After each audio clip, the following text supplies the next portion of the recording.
Recently, hindi ko alam saan nanggagaling yung katakawan ko. Paano ba naman kahit parang masusuka na ako sa dami ng kinain ko, gustong gusto ko pa rin talagang kumain. Siguro nga ay gustong gusto din kumain nung twins. Pansin ko nga, nung mga nakaraan, kaya ko pa talagang mag-work. Tapos, after 2 to 3 hours, saka lang ako mag-aalmusal. Ngayon, paggising ko pa lang, aba naman, latang-lata na ako, gustong gusto ko na agad kumain. Kaya recently, ang nangyayari, 30 minutes to 1 hour akong nag-work, tapos after na mag-aalmusal na ako agad. Yes, pwede naman ako mag-almusal dito sa may work from home space ko since nasa bahay lang naman ako. Pero since ang hilig ko talaga almusal ay lugaw, mas gusto ko na doon na lang mismo kakain, gawa nga ng yung serving nila ay super init pa talaga ng lugaw, tapos doon yung gustong gusto ko. Kasama ko nga si Dormate kakain ng lugaw nito. Ilang araw din kasi siya nakapahinga, gawa nga nung operation niya sa may wisdom tooth. Hindi ko na lang din nakuhanan ng clip pero nagpasukli ako ng buhok sa kanya kasi ayun talaga yung isang bagay na tamad talaga akong gawin sa sarili.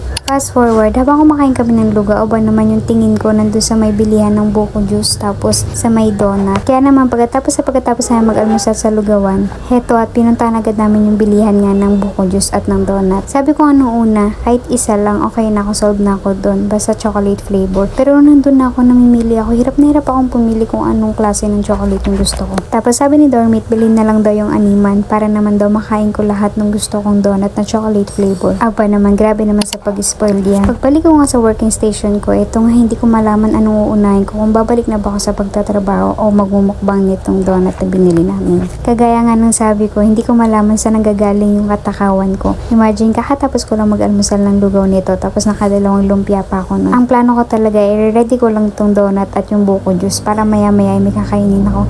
Pero ang nangyari, kinain ko din agad. Aba naman ang katakawan. Ewan ko ba, ba't sarap na sarap ako sa mga foods na to, samantarang dati hindi naman na ako mahilig sa mga sweet foods.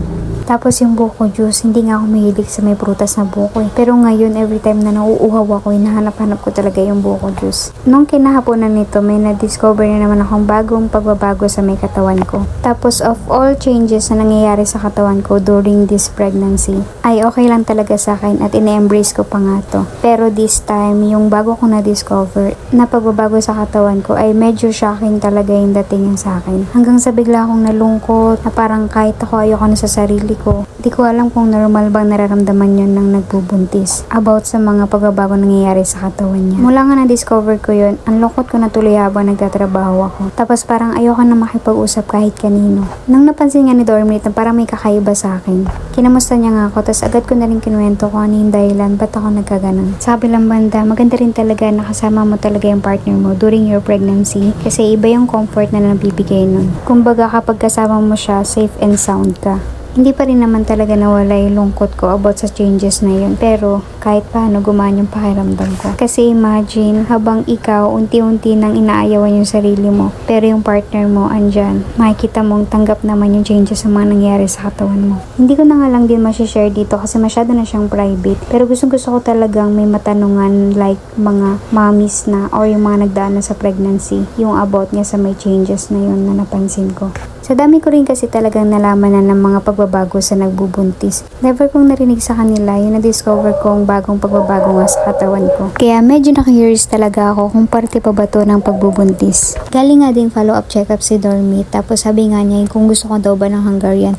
Kako ay hindi na. Pero ito, tinatanong pa lang pala niya, nakabili na siya. Sa bagay kako ay sakto na rin to since mag-OT ako ngayong araw. Para naman makakain ako in case gutumin ako habang nag-OT ako. O siya, bukas ulit.